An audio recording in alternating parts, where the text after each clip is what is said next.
Friends, Mumbai के अंधेरी पश्चिम स्थित कपासवाड़ी क्षेत्र में एसआरए योजना से जुड़े निवासियों ने आज एक महत्वपूर्ण बैठक आयोजित कर नई हाउसिंग सोसाइटी के गठन को मंजूरी दी। इस दौरान बड़ी संख्या में रहवासियों ने अपनी सहमति जताते हुए हस्ताक्षर भी किए।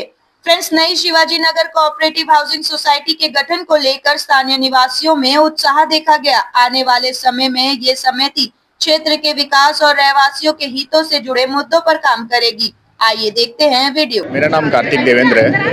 तो हम नया सोसाइटी बनाया जिनका नाम है new Shivaji Nagar cooperative housing society, जो कि अंधेरी वेस्ट कपासवाड़ी के स्थित है।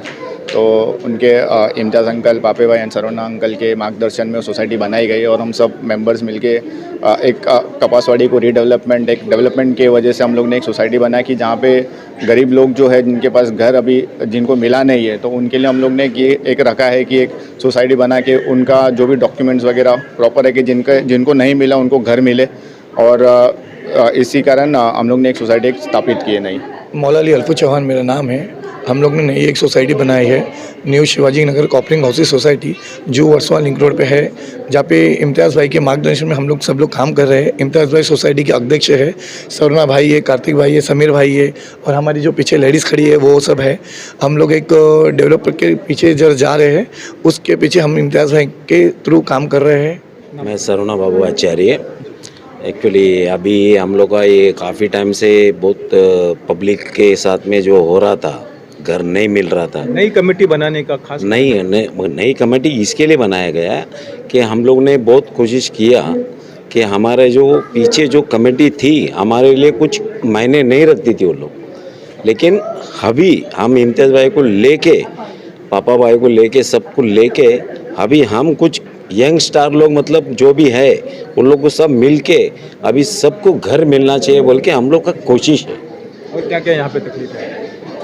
बस तकलीफ तो बहुत है, लेकिन तकलीफ देखने के लिए कोई आता नहीं है। न्यू जो अभी सोसाइटी बनी है उसमें क्या लग रहा है, क्यों न्यू सोसाइटी बनाने की क्या वजह थी, क्या खास कारण? वजह तो बहुत है। कम से कम यहाँ पे हम लोग को 30-40 साल हो गया है और जहाँ तक कि मैंने भी ये सुना हो कि सबसे पहले जो डेवलपमेंट का जो स्कीम चालू हुई थी मुंबई में, सबसे पहले हमारे यहाँ पे आई थी और आज तक हमारा एरिया ही डेवलप नहीं हुआ है।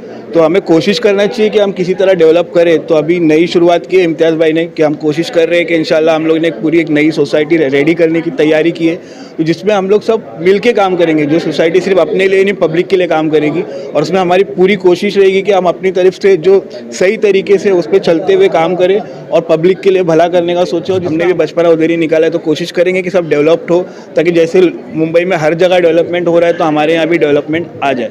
हमारे साथ इम्तियाज़ शेख जी भी है जो सोसाइटी के बारे में काफ़ी जानकारी रखते हैं। उनसे भी बात करना चाहिए कि इम्तियाज़ शेख जी, सोसाइटी जो नई गठन की गई है इसकी क्या खास वजह है? इसकी खास वजह यह है कि गए 30-35 सालों से हमारे यहाँ का काम रुका हुआ है।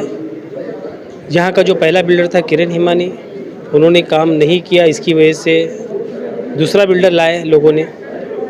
दूसरा बिल्डर आने के बाद उसने भी कोई काम नहीं किया। इसलिए लोगों ने ये सोचा कि हम लोग कई सालों से यहाँ रहते हैं और हमको शिवशाही प्रकल्प योजना का लाभ नहीं मिला, हम उससे अभी तक वंचित है।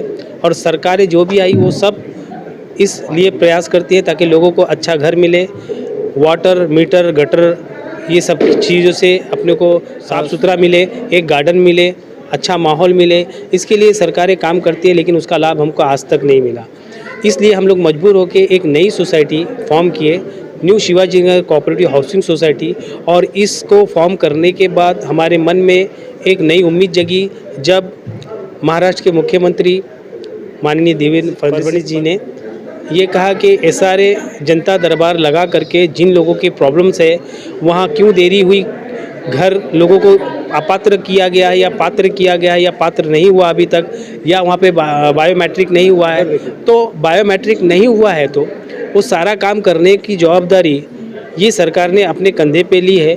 और हमारे यहाँ से माननीय आमदार साटम जी ने यहाँ पे पहली शुरुआत की है नेहरू नगर से, और मैं उनसे विनती करूँगा, उनको देख करके और उनके कामों को देख करके हमें ये ऊर्जा आई और हमने लोगों को एकत्रित किया ताकि उनका भी विकास हो, उनका सर्वे हो और उनको पात्रता मिले। और ये जो काम रुका हुआ है कई सालों से ये आगे तेजी गति से आगे बढ़े। इसलिए मैं फिर से अपने आमदार अमित साटम जी से निवेदन करूंगा कि वो एक जनता दरबार हमारे कपासवाड़ी में रख के वो सारी सुविधाओं का जो एसआरए की जो सुविधा उनको मिलनी चाहिए, जो तकलीफ़ें उनको हुई वो तकलीफ़ें दूर होना चाहिए। इसके लिए एक जनता दरबार की बहुत सख्त ज़रूरत है।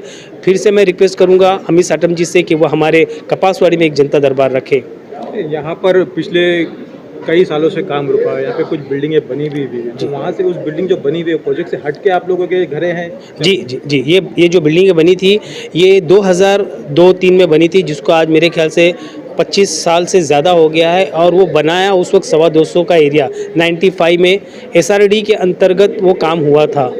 वो काम इतना घटिया था कि वो घर गिर रहा है। आज आप जाके देखेंगे कि उसकी बालकनी गिर गई है। तो वो घर झोपड़े से भी बदतर था। एक झोपड़ा बनाने के लिए हमको कम खर्चा आता है, क्योंकि इंडिविजुअल मेरा घर है, मैं बनाऊंगा तो किसी से कर्जा लूँगा, एक 10-20 हज़ार 20 हज़ार 50 हज़ार में हो जाएगा। लेकिन आपको उनका घर बनाने के लिए पूरी बिल्डिंग को बनाना पड़ेगा। उतना पैसा उनके पास नहीं है, मेंटेनेंस दे नहीं पाते वो लोग, हर वक्त तकलीफ़ में होते। तो इसलिए वो भी हमारा हिस्सा है, हमारे साथ में है। और हम लोग झोपड़पट्टी में रहते हैं, अभी तक हमारे को लाभ नहीं मिला है। आधे लोग बिल्डिंग में चले गए हैं, जी। आधे लोग नीचे रहे हैं। जी, आधे लोग नहीं, आधे से ज़्यादा लोग नीचे है। नीचे तकरीबन मेरे ख्याल से आपको बताऊं कि 1200 लोग हैं, और जो बिल्डिंग में गए वो 500-600 लोग हैं। वो अलग सोसाइटी जो पहले की सोसाइटी थी वहाँ उसके लोग थे। हाँ, उसके लोग थे, और जिनको मिलना था वो मिला, लेकिन वो भी जैसा मिलना चाहिए था वैसा नहीं मिला। इतना लेट होने की वजह से सबको लाभ नहीं मिला। और हम इसलिए नई सोसाइटी बनाई कि पुरानी सोसाइटी कर रही है काम, अपने हिसाब से कर रही है, लेकिन बिल्डर के आगे उनकी चलती नहीं है। इसलिए हमको बिल्डर के विरोध में जाके, हमारे किसी पे प्रतिबंध नहीं है। कौन बिल्डर, क्या नाम? बिल्डर है, पहले किरण हिमानी साहब है और दूसरे दारू, जो दोनों के झगड़े की वजह से, हाँ, झगड़े की बिल्डर से बात हुई आप लोग, काम क्यों उठाया, क्या? जी जी, बहुत बार हमने उनसे रिक्वेस्ट किया, बोले हम क्या करेंगे, हमको परमिशन नहीं है काम करने का, आज नहीं है। तो मतलब इतने साल हो गए ना, 25 साल पहले तो था, आज आप उसका बहाना दे रहे हो, ये नहीं है वो नहीं है। तो इसके लिए हमने ये नई फॉर्म की है, और नया फॉर्म करके हम पहले पात्र होना ज़रूरी है घर। अभी तक वो लोग ने पात्र भी नहीं किया। वो लोग ने कई बार हमसे कहा कि हम पात्र करके देंगे, वादा किया, लेकिन मुकर गए सारे बिल्डर। इलेक्शन आता है जब सोसाइटी का, तब हाँ बोलते हैं, सोसाइटी का इलेक्शन खत्म हो जाता है तो चले जाते हैं। हेलो फ्रेंड्स, मैं हूं समीर, आप देख रहे हैं समाज खबरें हिंदी टीवी न्यूज़। जैसे कि आप जानते हैं कि ये न्यूज़ एजेंसी, हमारे साथ कई चैनल्स के लोग जुड़े हुए हैं जो अलग अलग तरह की खबर चलाते हैं, और हमारे चैनल के साथ कई सौ पत्रकार भी जुड़े हुए हैं जो हर जगह से पत्रकारिता करते हैं। हम जनता से भी आह्वान करेंगे कि अगर उनके एरिया में कुछ भी गतिविधियां होती हैं या इलीगल कुछ उनके साथ होता है तो उस तरह की वीडियो बना के हमें दे सकते हैं, हम चलाएंगे हमारे चैनल पर। और हमारे साथ हम आपको बता दें कि कई एडवोकेट्स भी जुड़े हुए हैं जो आपकी समस्याओं को लेकर आपका निवारण करेंगे, आपकी समस्याओं को लीगल तरीके से सॉल्व भी करने की कोशिश करेंगे।